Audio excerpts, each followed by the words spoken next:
Namaskaram girls. Till now we have learned many things in the microeconomics, isn't it? Today we are going to learn the basic economic problem. Nobody is there without problem, isn't it? Wherever, whenever, whatever, there should be a problem. Only the problems make us strength.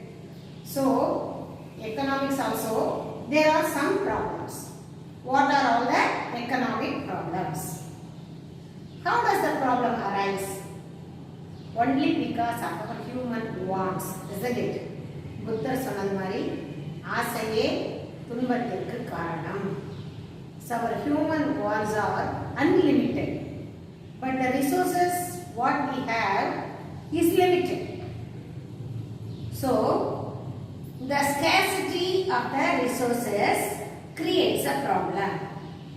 What are all the economic problems we are going to see? The three economic problems are what to produce,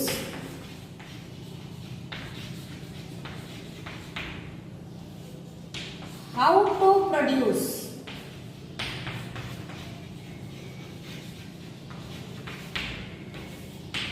whom to produce.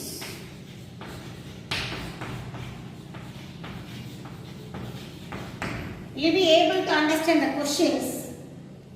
These are the three major economic problems. We have the resources, scarce resources with unlimited wants. We have to satisfy our wants with the scarce resources. So how do we use the resources to satisfy our wants? How it should be used? For what purpose it should be used? What are the things should be produced?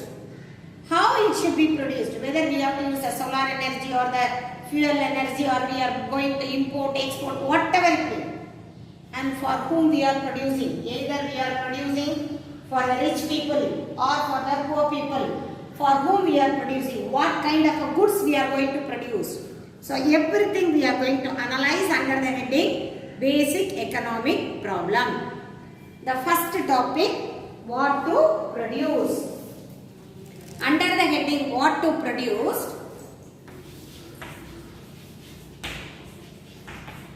we have 4 subdivisions.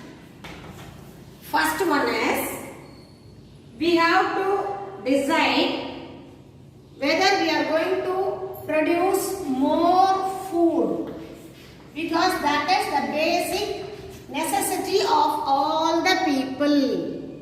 So, first we should think whether we are going to produce more food, clothing, housing, or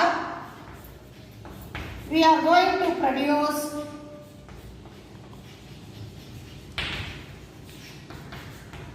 luxury goods. What we are going to produce?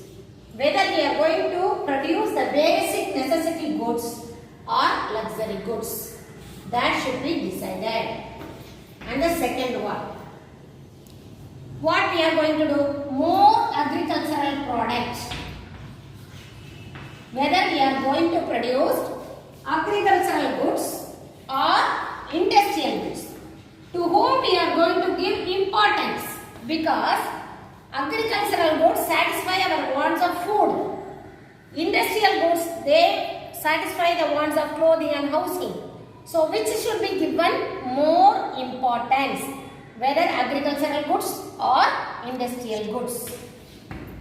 Third one, how we are going to use the resources. Whether we are going to use the resources, already I told you we have the scarce resources. We are not having enough. The resources are limited. So with the limited resources, what we are going to utilize? To who? How we are going to utilize? Resources are used for education, health, or human welfare, or for the military services. That also we need, isn't it? The protection of a country is very important. If the people want to live a peaceful life, they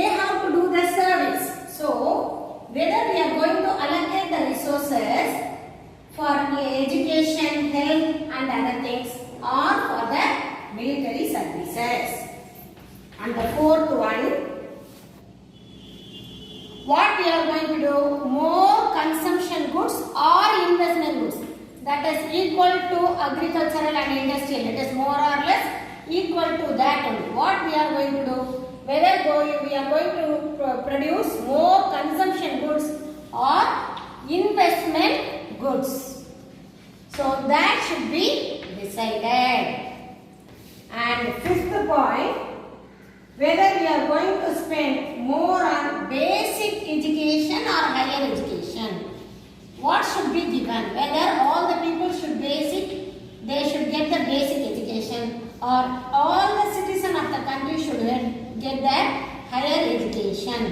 So, with the limited resources, we have to decide all these things. What to produce with the help of limited resources, with unlimited human wants. First one, we have to concentrate whether we have to produce spend more on food, clothing or housing, or to produce luxury goods.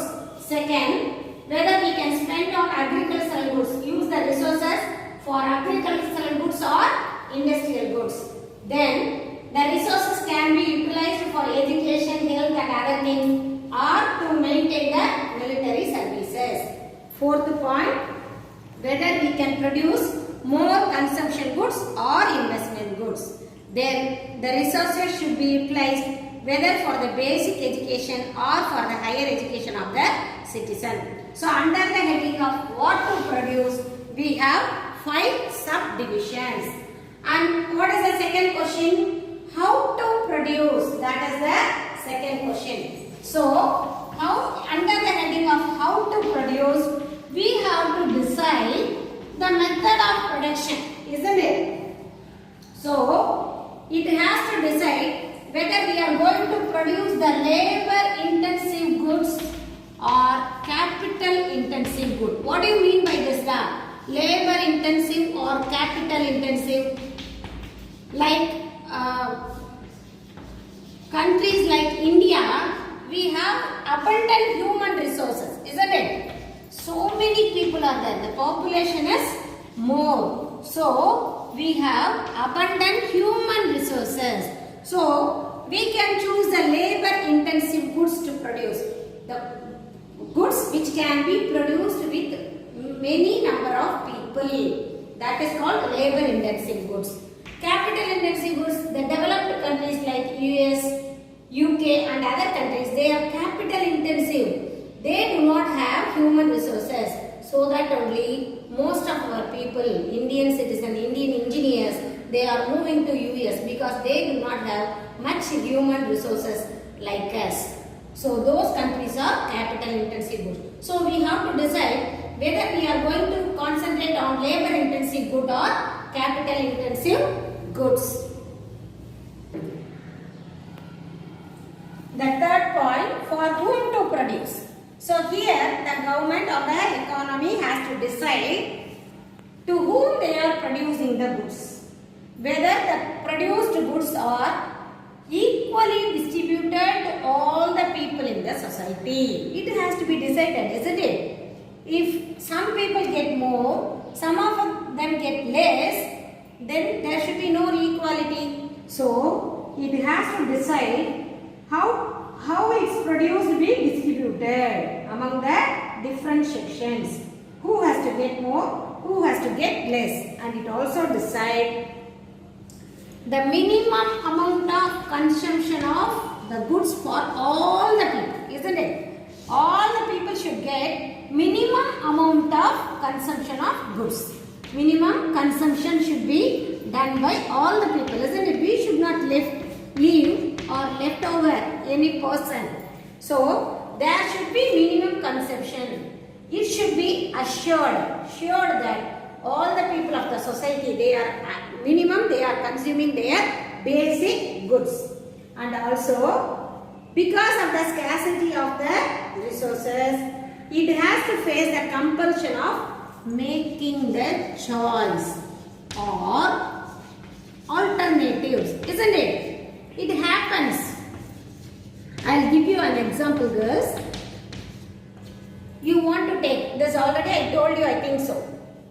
You want to take a cup of coffee. but there is no coffee powder at home. What will you think? But you need something to drink hot. So either we can go for the choice tea or milk, isn't it? So that is alternative. So if the goods are scarce, there is no goods, they have to go for alternative and they have to do the choice what we are going to take. So these are the things should be decided under the heading of whom to produce. Will you be able to understand, girls? There are three basic economic problems. One is what to produce, how to produce and to whom to produce.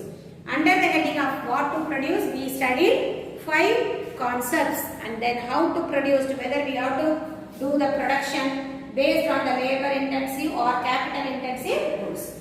Finally, we studied to whom to produce. All the people, they should get the minimum goods to consume, and also the scarce resources made us to do the alternative, to find the alternative goods and also do the choice, isn't it? So with this basic problem ended. Then now we are going to see the production possibility curve.